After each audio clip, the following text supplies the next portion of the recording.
మేము ఎలక్షన్ అయిపోయిన తర్వాత నుంచి కూడా కోటేశ్వరరావు గారు 2-3 సార్లు వచ్చారు నా దగ్గరికి.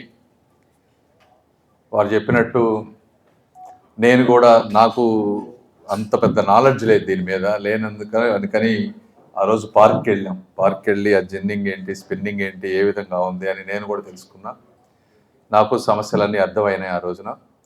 నాకు మొట్టమొదటిసారి గిరిరాజ్ సింగ్ గారి దగ్గరికి వెళ్ళినప్పుడు ఒక 2-3 సమస్యలు చెప్పారు. కొంత పెండింగ్ బిల్స్ ఒకటి, అదేవిధంగా ఈ ప్రాసెసింగ్ సెంటర్ ఒకటి, అదేవిధంగా అక్కడ ఉన్నటువంటి ఆ చిలకలూరుపేట దగ్గర ఉన్నటువంటి టెక్స్టైల్ పార్క్లో మిగిలిన వాటిని కంప్లీట్ చేయడానికి డిపిఆర్ అవన్నీ ఇచ్చారు.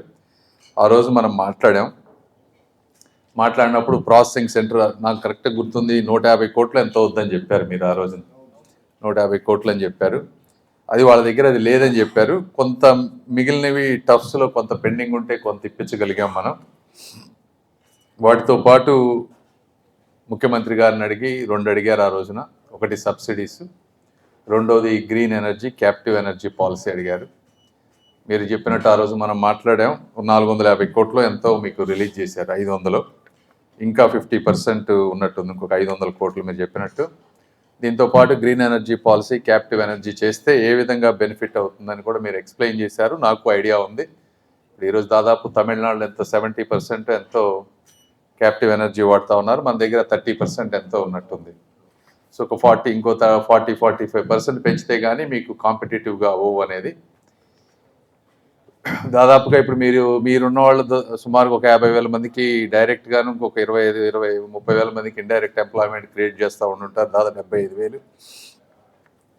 అదేవిధంగా కార్మికులందరినీ కూడా మీరు చూసుకునే విధానం కానీ, వాళ్ళకి హౌసింగ్ సబ్సిడీస్ కానీ, ఎలక్ట్రిసిటీ బిల్స్ పే చేయటం కానీ, వాళ్ళ పిల్లల చదువులకు కానీ అనేక రకాలుగా మీరు అందరినీ ఆదుకుంటా ఉన్నారు.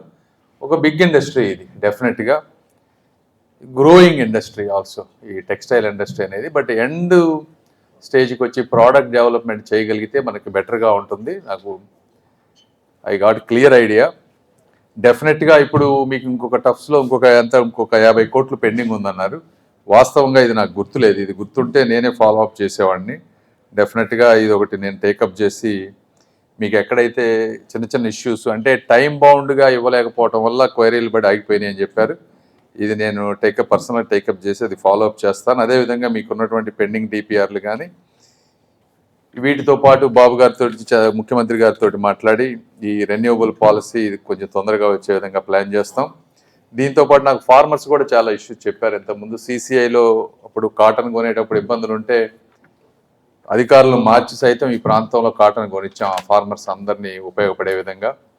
ఈ మధ్య కూడా ఇంకో 2 రిక్వెస్టులు తీసుకొచ్చారు. మనం వేరే స్టేట్ నుంచి ఇక్కడ కాటన్ ఇంపోర్ట్ చేసుకునేటప్పుడు అడిషనల్ సెస్ 1% వేస్తున్నారని, అవి కొంచెం డూప్లికేట్ సెస్ లేకుండా చేయటం. అదేవిధంగా ఇక్కడ ఉన్న వాళ్ళకి కూడా 1% కాకుండా 0.5% కన్నా తగ్గిస్తే మనకి ఇక్కడ కాటన్ వేసుకునే వాళ్ళకు ఉపయోగం జరుగుతుంది, ఇండస్ట్రీ గ్రో అవుతుందని చెప్పారు. అవి కూడా ముఖ్యమంత్రి గారికి నేను ఈ మధ్య లెటర్ రాశాను. వీటితో పాటు ఇక్కడ కాటన్ ఫార్మర్స్ కూడా వీళ్ళకి మాయిశ్చర్ కంటెంట్ ఎక్కువ ఉండటం వల్ల 15%, వీళ్ళు ఫామ్లో పండించుకున్న వాళ్ళు స్టోరేజ్ కెపాసిటీ లేక మిల్స్కి తీసుకువెళ్ళటం, 15% ఉంటే వాళ్ళు రిజెక్ట్ చేయటం, మళ్ళీ వాళ్ళు ట్రాన్స్పోర్టేషన్ కాస్టులు లేకుండా ట్రాన్స్పోర్టేషన్ కాస్టులతోటి ఇబ్బంది పడిపోయి వాళ్ళు బాధపడటం, ఆ ఇష్యూస్ కూడా ఉన్నాయి. దానికి కూడా నేను గిరిరాజ్ సింగ్ గారికి ఒక లెటర్ రాసి ఒక 500 తగ్గించైనా 15% ఉంటే తీసుకుంటే వాళ్ళకి ఇబ్బంది లేకుండా ఉంటుంది అనేది, ఇట్లా రకరకాల ఇష్యూస్ అన్నీ నా దగ్గరికి వచ్చినాయి. వచ్చిన ప్రతి ఇష్యూస్ని కూడా డెఫినెట్గా మాకు సాధ్యమైనంత వరకు చేయటానికే ఉంటాం.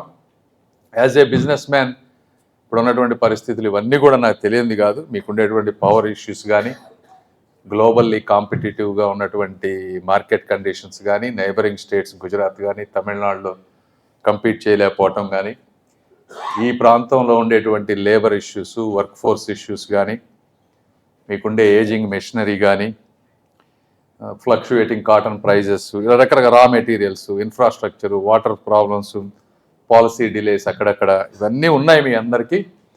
డెఫినెట్గా I'm keenly aware of all those problems. మీరు కూడా నేను రిక్వెస్ట్ చేసేది ఏంటంటే, నాకు 100 పనులు ఉంటాయి. మేము 2 మినిస్ట్రీలు చూసుకోవాలి, గుంటూరు చూసుకోవాలి. ప్రతి వాళ్ళు మీకు తెలియదు కాదు, పనిచేసే వాళ్ళకి ఇంకా ఎక్కువ వస్తూ ఉంటాయి పనులు కూడా. కాబట్టి మీరు కూడా కొంచెం రిపీటెడ్గా మమ్మల్ని ఫాలో అప్ చేస్తే మేము కూడా డెఫినెట్గా మర్చిపోకుండా ముందుకు తీసుకువెళ్తాం. ఏదేమైనప్పటికీ I'm fully sympathetic to all your needs and I completely understand.